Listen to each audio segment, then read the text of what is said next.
Hi and welcome back. I'm Carly from Soundside Studios on a channel where we talk about all things tarot.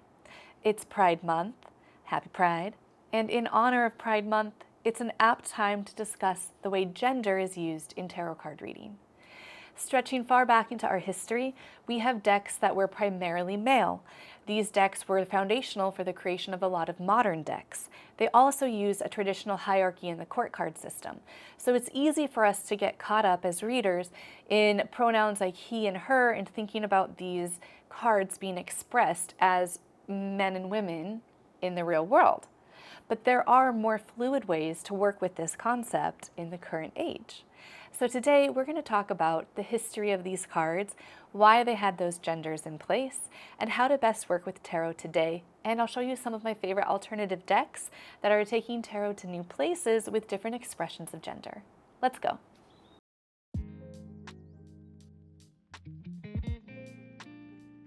Let's start by talking about the history of how gender has been expressed in the cards and why it was actually progressive at its time. The Rider-Waite-Smith is one of the foundational cards of modern Western occult practice. The deck was created by Arthur Edward Waite and Pamela Colman Smith. Both were members of the secret society, the Hermetic Order of the Golden Dawn. The Hermetic Order of the Golden Dawn was founded in the late 1800s and lasted into the early 1900s. It was relatively short-lived. It's still alive today, but this very magical few years when it was in its most strong and pure form was at the turn of the century. This was when Arthur Edward Waite and Pamela Colman Smith were members. At the time, men and women were admitted on an equal basis. This was very groundbreaking and progressive. In this era in London, Victoria, England, it was common for men to have their own secret societies and to have exclusive membership rights. Think about Freemasonry. And there are just so many examples of these boys' clubs, like Shriners, where only men were admitted. Women had their own groups, but they were neither seen as being highly respectable, and they weren't really seen as being as intellectualized as some of these occult groups. So this was an amazing opportunity for women and men to have equal representation. This was also expressed in rituals. A high priestess and a high priest was required for rituals to occur. They expected and knew that it was necessary to have a gender balance in the ritual. This philosophy stretches far back into time. It goes back to Eliphas Levi in the 1800s, and even before him with Simon Ganu, who inspired him in these Parisian salons, where he talked about the fact that humans will really ascend once they no longer have a gender binary. Look up Simon Ganu if you've never heard of them.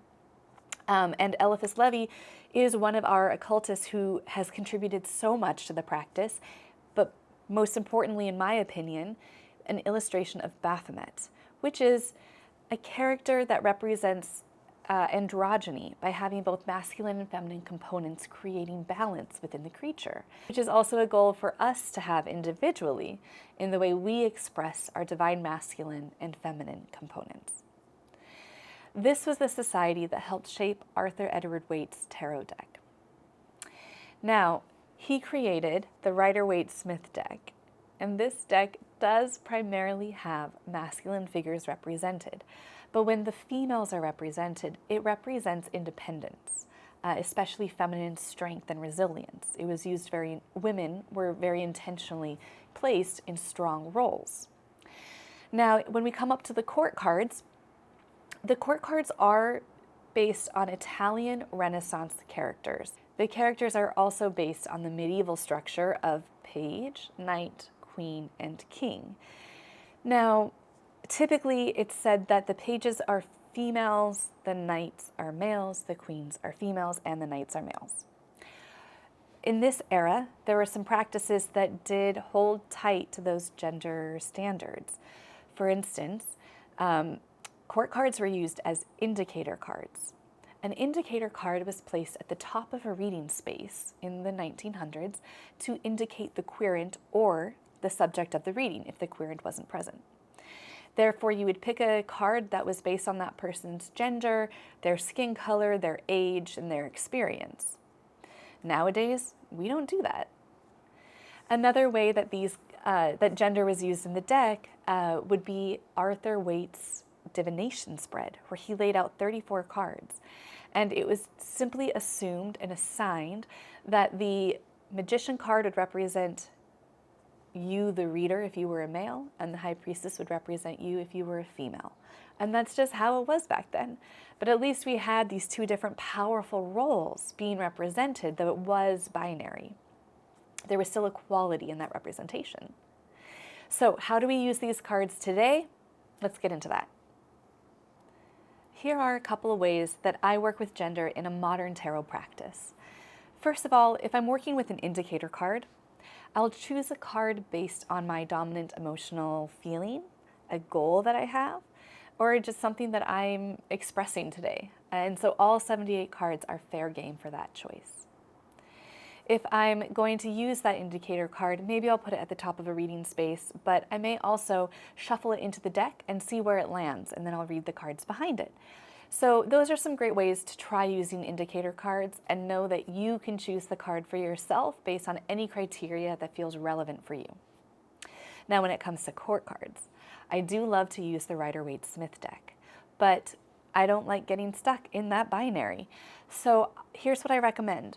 When you see the king and the queen, let them represent qualities of leadership. Qualities of leadership that we need to have access to within ourselves. They're like two sides of a coin. Queens are an example of practicing more than preaching. They're very good at leading by example, or they would do things that they wouldn't expect or ask other people to do. And so they live their life in accordance to their principles. They're not going to force those principles upon other people. But more than likely, because of their platform and their influence, people may wish to follow them and replicate what they're doing. So they set a conscientious example for others to follow. Now, kings, on the other hand, they preach more than practice. And we rarely hear that phrase because we seem to think that you're not supposed to do as you say and not as you do. You know that phrase? We kind of demonize this idea of just telling people what to do and not following through ourselves. But oftentimes, when we have someone like a basketball coach, they may not have the body to be a great basketball player, but they have the mind to be very strategic and develop great plans, motivate the players, get the team working together. It is important that we know how to delegate, let other people do the work, and not hold ourselves back to what we're able to do alone with our abilities. Therefore, the king represents a form of leadership where they are telling other people what to do, and they may stay seated on a throne or in one place and expect their commands to be implemented by other people. It's not always a bad thing. Generals cannot go out and win a war by fighting it themselves. They need to trust the colonel, they need to trust the lieutenants, they need to trust the soldiers to go out and finish the job. The general stays in the war room and makes plans and hears the reports, right? So, as a leader, sometimes you need to lead by example, and sometimes you need to stay in place and really monitor a situation and tell other people what to do. You'll know when one action versus the other is called for. And oftentimes, if this is a linear path in your life, there's a period of time where you have to live what you're doing. And then after you've set that example, you can speak to it in later years. So that's how I like to use our court cards. When it comes down to the page and the knight, gender doesn't apply at all. These are behavioral attributes. Just to fill in the blanks here if you're curious, our pages are about being open-minded and playful, and the knights are about being adventurous and trying things out, seeing what they're made of, attempting things, even if it means they're going to fail or embarrass themselves publicly. So I hope that helps explain the court cards. Now, here is something really important. This deck was made in 1909, and yes, it's the basis for many of our modern decks. But I love to see artists taking their creative liberty as they change some of the cards to better reflect our society today, because tarot is an art form that evolves as we evolve as a society. So here are some of my favorite decks that you may want to check out. While the Rider-Waite-Smith is foundational for tarot practice, and I will always be a stan for it, here are some fabulous alternatives that feel more inclusive for our queer communities. First and foremost, I recommend the Modern Witch Tarot deck. This features a cast of all women and non-binary people, with a broader expression of relationships, and it's very body neutral. So make sure you check it out. It's really wonderful because it's a one-to-one remake of the Rider-Waite-Smith, but with more color and more inclusivity. Then check out the Pride Tarot. This was a collaborative effort done years ago by 45 different artists from across the world. They're either members of the LGBTQ plus community or allies. And they shared stories about personal life experiences, as well as role models they have in life and poignant moments from queer history. Make sure to check out the Queer Tarot. This is a great option if you want to learn more about traditional queer iconography that has been worked into the tarot deck. It's still based on the Rider-Waite-Smith, but so much more inclusive and just has a broader range of diverse representation. And finally, check out Tarot for You and Me. This deck makes sure to remove heteronormative languages in both the titles of your cards and in the booklet that explains the cards. It's very thorough in being inclusive, and it does a great job of bringing in themes from the queer community that have been passed over in a lot of other heteronormative decks.